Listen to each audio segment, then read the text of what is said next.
Better fish down Lando na mimi, Chidio mimi. You buy one, you go see as your blessing just the double. Hiyo ndio sauti ya Chidio mimi, binti mchapakazi, anayeuza samaki katika soko la kijiji. Maisha yake si mepesi. Kila anapojaribu kuuza samaki, anakutana na wateja wanaombeza kwa bei zake. Kuna mama mmoja wa mjini anayekuja kila siku na kutaka kununua samaki kwa bei yake anayotaka yeye, huku akimdharau Chidio mimi kwa kumuita mbuzi wa kijiji asiye na elimu. Siku moja, mama huyo anamshutumu Chidio mimi kwa kiburi na kusema, "Inaonekana wazazi wako hawakukufunza kabisa." Tusi hili linamchoma sana Chidio mimi, hasa usiku anapokaa peke yake na kuangalia picha ya marehemu mumewe.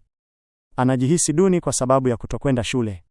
"Mume wangu, leo nimedhalilishwa na kutukanwa, wamenicheka kwa sababu sijaenda shule," analia kwa uchungu. Chidio mimi anaamua hataki kuendelea hivi. "Nitaenda shule, nitajifunza Kiingereza."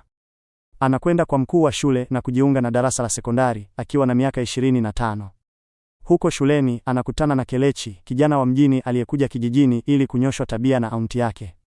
Kelechi ni tofauti. Hata wanafunzi wengine wanapomcheka Chidio mimi darasani anaposhindwa kusoma aya ya Kiingereza, Kelechi anabaki mtulivu. Kuna siku, mpira wa Kelechi unapopiga meza ya Chidio mimi, wanajikuta wakiingia kwenye mazungumzo. Chidio mimi anamuomba msaada, "Tafadhali, naomba unisaidie kitu, pronunciation." Kelechi anaanza kumfundisha kwa uvumilivu. Pronunciation. Wanarudia pamoja. Urafiki wao unazidi kuota mizizi. Kelechi anaanza kumtetea Chidio mimi dhidi ya wasichana kama Chidera na Amara wanaomtukana.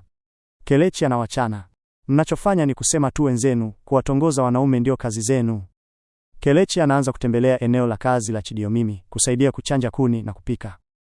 Hata hivyo, mazingira ya kijijini yanakuwa magumu. Aunti yake Kelechi anagundua urafiki wao na kuanza kumwekea vikwazo. "Umebadilika sana siku hizi, haukai nyumbani," anasema aunti huyo kwa hasira. Katika moja ya mazungumzo yao ya kina, Chidio mimi anafunguka kuhusu maisha yake ya nyuma. "Nilikuwa msichana wa pekee kwa babake, akaniozesha kwa rafiki yake Nedu, nilipokuwa na miaka 15 tu." Kelechi anaguswa na maumivu ya Chidio mimi. Hapa ndipo penzi linaposhika kasi. Wazee wa kijiji, wakiongozwa na kaka wa marehemu mume wa Chidio mimi, wanavamia nyumba ya Kelechi wakitaka kuvunja uhusiano huo. Kelechi anasimama kidete, "Mlikuwa wapi wakati anateseka? Mlimpa chochote? Nimebeba kende 2 katikati ya miguu yangu kama nyie tu, tuheshimiane." Ni kauli nzito iliyoleta mtikisiko. Wakati wa dhoruba unakuja ambapo Kelechi anafukuzwa nyumbani kwa aunti yake wakati wa usiku wa mvua. Anakimbilia kwa Chidio mimi, ambaye anampokea na kumsaidia kupata nafuu. "Ni upendo wa kweli tu," wanasema huku wakipambana na changamoto. Wazee wanajaribu tena kuingilia kati, lakini safari hii Kelechi na Chidio mimi wako imara.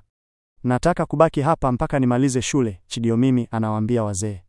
Mwishowe, wanarejea shuleni wakiwa na nguvu mpya, tayari kumaliza miaka yao ya masomo. Filamu inaishia hapo, ikionyesha ushindi wa upendo na ujasiri wa kutafuta elimu. Huu ni muhtasari wa matukio muhimu ya filamu ya A Place With You. Usisahau kusubscribe channel ya Uche Montana TV ili kutazama filamu hii na nyingine nyingi kwa ukamilifu. Je, simulizi hii imekukata kiu?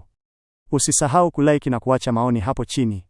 Mimi hapa ni Storyt wako, tukutane kwenye video nyingine.